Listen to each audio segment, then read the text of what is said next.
Kali ini saya ingin bagikan kepada Anda satu topik spesial sekali, yaitu cara menyedot urapan orang lain. Wow.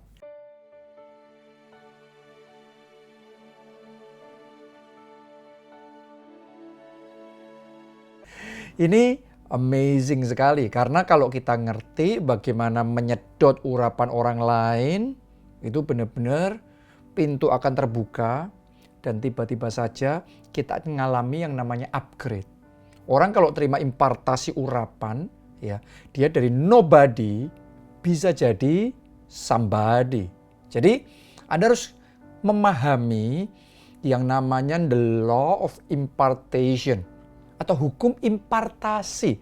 Kalau Anda ngerti hukum yang satu ini dan bagaimana cara kerjanya, Anda bisa menyedot urapan impartasi dari orang lain, ya, saudara akan mengalami terobosan rohani besar di dalam kehidupanmu. Coba Anda perhatikan, ketika Elisa menangkap impartasi urapan dari Elia, tadinya dia anak muda biasa, tiba-tiba dia bisa jadi nabi besar, melakukan mujizat-mujizat yang besar, punya otoritas ilahi yang besar. Kenapa? Karena impartasi. Dia bisa menyedot anointing itu, tiba-tiba boom, sesuatu yang besar terjadi. Demikian pula ketika Yosua menerima impartasi urapan dari Musa. Anda harus ngerti, tadinya Yosua ini hanya hambanya.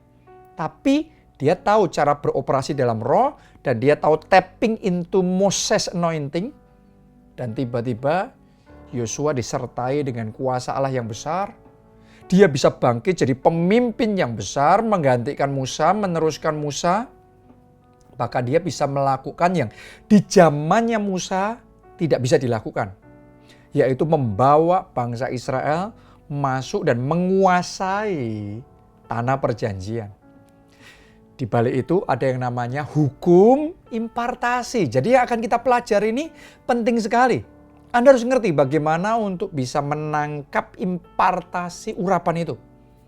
Ketika Timotius dapat impartasi urapan dari Rasul Paulus, maka tiba-tiba dia mengalami ledakan rohani dan dia bisa bertumbuh jadi pendeta gereja terbesar pada zaman itu. Mega church pada zaman itu. Powerful sekali Timotius ini. Kenapa? Karena dapat impartasi dari orang sepowerful seperti Rasul Paulus. Makanya Timotius berubah secara luar biasa. Demikian pula ketika murid-murid Yesus menangkap impartasi langsung dari Tuhan Yesus. Tadinya mereka cuma nelayan-nelayan biasa. Tapi karena impartasi yang mereka dapatkan adalah dari superhuman. Bukan cuma superhuman ya, tapi Tuhan Yesus ini adalah benar-benar man of God. The man of God, manusia Allah ini the only one. Ya, ini pribadi yang sangat luar biasa, paling luar biasa, paling diurapi. Apa yang terjadi? Para nelayan ini bisa berubah jadi rasul-rasul yang menggoncang bumi dengan Injil Yesus Kristus. Harusnya yang menggoncang bumi kaum cendekiawan. Harusnya menggoncang bumi adalah para pejabat, penguasa-penguasa, raja-raja yang berkuasa. Atau orang-orang kaya yang punya akses yang luar biasa. Tapi yang hebat, para nelayan yang menggoncang bumi dengan Injil Yesus Kristus. Kenapa? Karena di balik itu mereka ngerti bagaimana tapping into anointing. Bagaimana kita bisa menyedot, mendapatkan, mengambil urapan orang lain. Nah, saya berdoa melalui sharing ini Anda bisa belajar sesuatu dan Anda ngerti gimana nyedot impartasi urapan orang lain. Ya, kita belajar caranya gimana.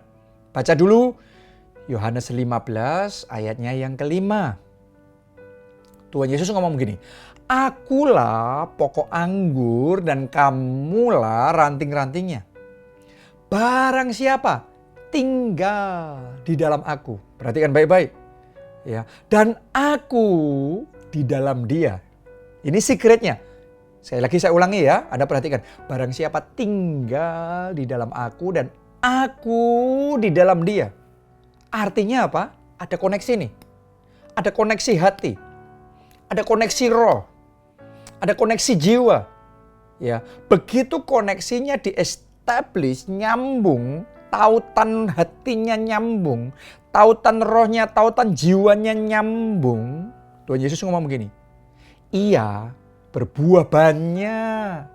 Sebab di luar aku, kalau belum ada tautan jiwanya, tautan hatinya ini, kamu tidak dapat berbuat apa-apa. Jadi kamu yang sama, kalau kamu ngerti nyambung, connect sama Yesus, dan kamu disconnected dari Yesus. Yang satu, kamu bisa berbuat apapun. Yang satu, kamu tidak bisa berbuat apapun. Coba Anda renungkan itu. Jadi hukum koneksi ini sangat menentukan. Kita bisa dapat impartasinya apa tidak. Kita bisa dapat anointingnya atau tidak. Saya masih ingat sekian tahun yang lalu ketika saya menenggelamkan diri dalam hadirat Tuhan. Siang dan malam doa, puasa, firman. Doa, puasa, firman. Saya benar-benar merasakan dari waktu ke waktu hati saya bertaut sama Roh Kudus. Roh saya bertaut sama Roh Kudus. Jadi semakin lama koneksinya sama Roh Kudus semakin kencang. Dan semakin lama saya semakin terdisconnected. Semakin tidak terhubung sama dunia. Ya, sehingga pikiran saya yang tadinya banyak mikirin urusan-urusan dunia, sekarang berubah. Connectednya, tautannya beda. Sekarang mikirnya adalah perkara-perkara roh. Hati saya yang tadinya kepengen ini, kepengen itu, banyak hal ya. Kita secara jasmani itu menginginkan banyak hal. Ya, tetapi ketika saya mulai banyak waktu sama Tuhan, tiba-tiba yang muncul keinginan di hati ini adalah kelaparan dan kehausan akan Roh Kudus lebih dan lebih lagi. Yang dirindukan adalah urapan. Yang saya mau adalah pengurapan, adalah kuasa Allah yang lebih lagi, hikmat Allah yang lebih lagi, rema dari Tuhan yang lebih lagi, kepenuhan Roh Kudus lebih lagi. Jadi keinginan rohnya itu berubah. Sekarang connect-nya sama Holy Spirit, tautan jiwanya, tautan hatinya sama Roh Kudus. Dan saya ngerasain benar-benar ya, itu yang menyebabkan flow-nya kencang. Itu yang menyebabkan aliran dari Roh Kudus ke saya kencang sekali.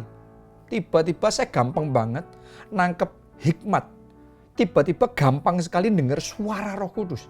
Tiba-tiba jelas sekali ngelihat petunjuk dari Tuhan. Tuntunan ilahi yang tadinya gimana ya, yang mana ya, pilihannya yang mana. Sekarang gamblang, ngerti jelas Roh Kudus maunya apa yang harus saya kerjakan. Tiba-tiba saya ngerasain kepenuhan Roh Kudus yang saya alami dalam hidup saya berlipat kali ganda. Kenapa? Karena tautannya kencang sekali. Itu yang Yesus ngomong. Jikalau kamu tinggal di dalam aku dan aku di dalam kamu, nah ini dia. Kamu berbuah banyak. Tiba-tiba ada kuasa yang akan menyertai kita. Yang membuat terobosan besar terjadi. Kemenangan besar terjadi. Tiba-tiba kita naik level. Kita di-upgrade. Saya ngalami kayak jadi seperti manusia baru. Tiba-tiba melalui hidup saya mujizat-mujizat terjadi begitu saja. Dan terobosan-terobosan yang tidak pernah saya bayangkan sebelumnya. Tuhan kerjakan secara luar biasa. Kenapa? Karena saya terima impartasi dari Roh Kudus. Apa rahasianya? Tautan roh. Tautan hati itu sampai menyatu, sampai bertaut.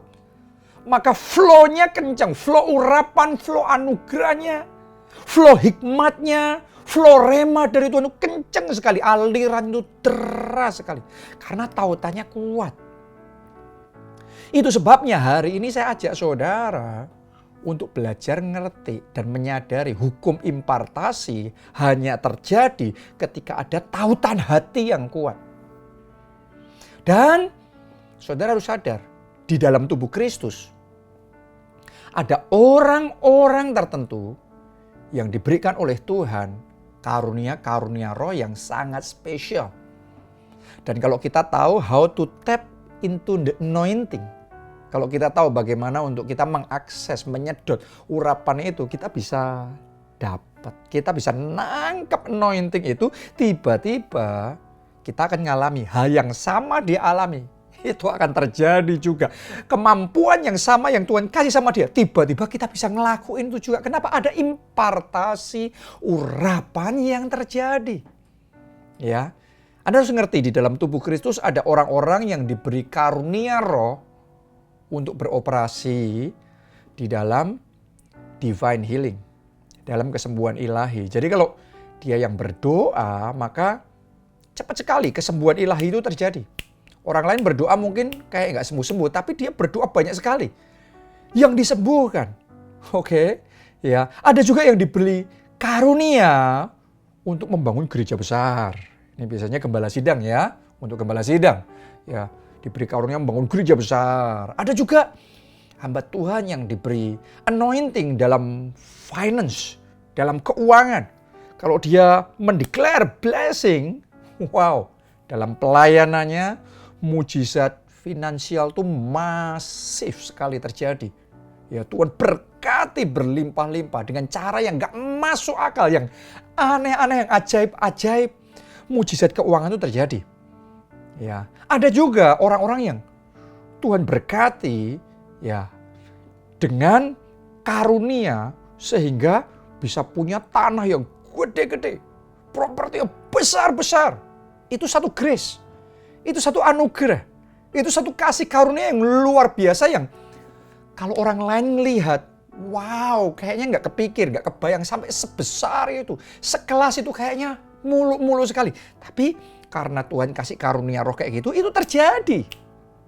Ya, ada lagi yang diberi karunia untuk bisa masuk dalam peperangan rohani dan dari situ dia ngalami terobosan-terobosan yang luar biasa. Ada juga yang dikasih karunia untuk melayani pernikahan, melayani keluarga. Sehingga di dalam pelayanan itu terjadi banyak pemulihan keluarga. Ini semua adalah karunia-karunia yang Tuhan sediakan di dalam tubuh Kristus. Dan buat Anda dan saya yang tahu how to tap into the anointing, bagaimana untuk kita bisa connect dengan anointing itu, yaitu dengan tautan hati tadi, maka saudara akan terima impartasi dan Anda tiba-tiba akan terheran-heran. Mujizat yang sama yang mereka alami, yang mereka saksikan, tiba-tiba jadi kesaksian kita. Pengalaman-pengalaman yang ajaib yang tadinya kita lihat Tuhan kerjakan dalam hidup mereka, tiba-tiba Tuhan juga kerjakan dalam hidup kita. Dan tiba-tiba seperti Elisa berubah jadi nabi besar, seperti Timotius jadi hamba Tuhan besar, seperti murid-murid Yesus jadi rasul-rasul yang luar biasa. Tiba-tiba kita pun akan ditransform, diubahkan untuk menjadi manusia-manusia Allah yang luar biasa, mengalami upgrade dan kapasitas kita diperbesar dalam skala yang belum pernah kita alami sebelumnya. Jadi saudara mesti ngerti hukum impartasi ini. Oke, saya belajar tentang yang namanya menangkap impartasi urapan dari orang lain ini, yaitu dari Pak Obaja. Karena Bapak rohani kita ini amazing sekali dalam hal belajar dan menangkap urapan orang lain. Waktu Pak Obaja pergi ke Korea dan belajar dari Pastor Yonggi Cho, pendeta gereja terbesar di dunia pada waktu itu, dia pulang di Solo, terus kemudian dia mulai memimpin urapan Allah, mulai bekerja dalam hidupnya. Tiba-tiba gereja kita di Solo, Tuhan perbesar kapasitasnya, mungkin jadi gereja terbesar di Solo pada saat ini. Ya, jadi anointing itu mengalirnya deras sekali. Waktu Pak Obaja pergi ke Bogota, Kolombia, belajar tentang prinsip 12, kelompok sel dari kegeraan yang Tuhan kerjakan di sana. Terus pulang mempraktikkan di gereja kita, tiba-tiba pelipat gandaan kelompok sel yang sangat dahsyat, yang mungkin paling dahsyat yang pernah dialami di gereja di Indonesia, Tuhan kerjakan di tengah-tengah kita. Sampai orang-orang luar negeri dari 5 benua di dunia pernah datang untuk belajar khusus tentang prinsip 12, tentang kelompok sel yang Tuhan kerjakan di gereja kita. Coba Anda renungkan itu. Ya, tadinya nggak pernah. Tapi karena terima impartasi urapan itu, tiba-tiba semuanya terjadi sendiri. Demikian pula waktu Pak Obaja pergi ke Nigeria, belajar dari Pastor I.E. Adeboye, terus pulang kembali ke gereja kita, dia praktekkan itu. Tiba-tiba banjir mujizat terjadi dalam skala yang belum pernah kita alami dalam sejarah 30 tahun gereja kita. Tadinya nggak pernah, tiba-tiba sekarang terjadi. Apa yang tadinya kita nggak punya sekarang, kita punya itu, kita alami itu di gereja kita. Rahasianya apa? Impartasi. Jadi hari ini saya ingin ajak saudara untuk ngerti ya, hukum impartasi ini bisa membawa kita mengalami lompatan yang luar biasa yang belum pernah kita alami dalam hidup kita. Makanya itu belajar untuk tautan hati. Kalau saudara mau mengalami impartasi, urapan dari Pak Obaja, mesti ada tautan hati itu, connect secara spirit. Dan Anda akan melihat urapan mengalir dengan deras. Dan tiba-tiba anugerah yang sama, favor yang sama, yang Tuhan berikan dalam hidup Pak Obaja, dalam kehidupan Bapak rohani kita, Tuhan juga impartasikan dalam hidup saudara. Oke, jadi kalau ada diberkati dengan sharing ini, ketikkan di kolom komen, terima impartasi. Ayo ketikkan, terima impartasi. Pastikan juga Anda subscribe dengan channel CSM. Terus Anda like dan sharekan video ini jadi berkat buat orang lain. Salam keluarga Allah, Tuhan Yesus memberkati.